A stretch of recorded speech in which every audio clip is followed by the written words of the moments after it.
this evolution of thought from the vibration into an experience, or turning thoughts to things. There's the vibration, and then the next evolution, which we want to call a manifestation, is the thought and emotion that follows right there with it. So if you could accept and agree with and make peace with, if it could be enough, if the thought and the emotion could be enough without all this needing to play out, then as you begin taking pleasure in your thought, pleasure which is the emotional response to the thought, as you begin taking pleasure in your thought, you gain enough momentum that it has to play all the way out.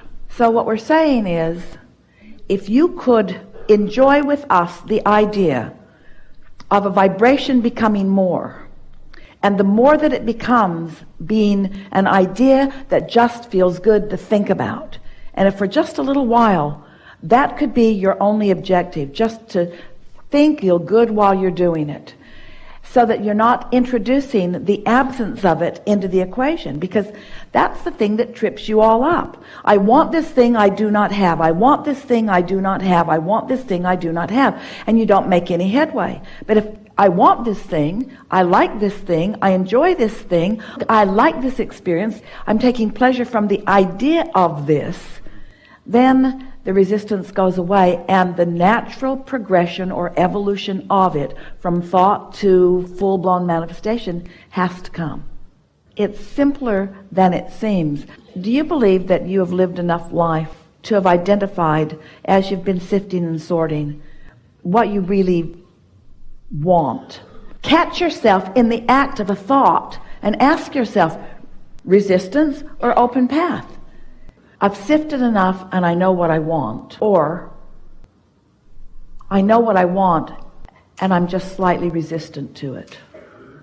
We're pretty sure you know what you want. So if you're pretty sure what you want and it's not come to full fruition, then that must mean that you're not a vibrational match to it. So now let's sort that out a little bit. I know what I want, but I can't find it. I know what I want, and I haven't been tuned to it. Resistance or open path? So which feels like the path of least resistance? I'm not good at tuning to what I want, or I can feel when I'm tuning to what I want. Resistance or open path? I have no idea what I'm doing to shoot myself in the foot. Or my negative emotion is a clue when I'm shooting myself in the foot. Resistance or open path? I need to get what I want in order to feel good.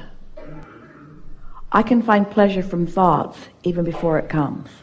It's getting clearer all the time, isn't it? So, which is the path of least resistance? It's taking way too long, or I'm right on track. It's taking longer than I want it to, or I'm willing to let it take as long as it takes. Resistance or open path? I'm off my path, or I'm on my path. I have no clue what I'm doing. I'm getting a sense of this. Resistance or open path? I've really made a mess of this. I'm figuring this out. Am I ever going to find what I want?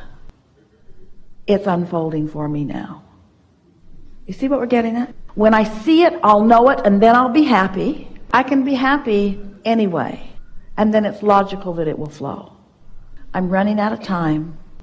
I have all the time in the world. Resistance or open path? It's urgent. It's not urgent. Got to do it now. All in good time. Catch yourself in the act of a thought and ask yourself, resistance or open path? And then just be more focused about being nice to yourself. Law of attraction gives me some of everything that's active in me. So what's active in me is wanted and unwanted. Why is wanted active in me? Because I think about it. Why is unwanted active in me? Because I think about it. So isn't it nice that you're getting a ongoing preview of what you've got going on in terms of your thought process? So now we have some questions for you, for all of you really. Think about this. Oh, this is so good. This is the peace that you've all been looking for. So think about it in terms of this continuum, this evolution between the vibration turning to a thought and an emotion in an experience. Do you think that The majority of what you're offering vibrationally, and therefore what's coming to you, is because of the pondering you're doing when you're just lying in bed or taking a walk or contemplating this, or is the majority of the vibration that you're offering in response to something that you are observing? What's true of most of you is that it's in response to what you're observing, which means you can't get there from here. You can't get to where you want from where you are, because what you're observing isn't what you want, but what you're observing is the majority of what you're offering vibrationally, and the majority of what you're offering vibrationally is bringing you more of what you don't want, what you're observing, and so you're just sort of in a holding pattern there. So isn't it evident that the key to the change is to think more when you're not having the experience than when you are having the experience?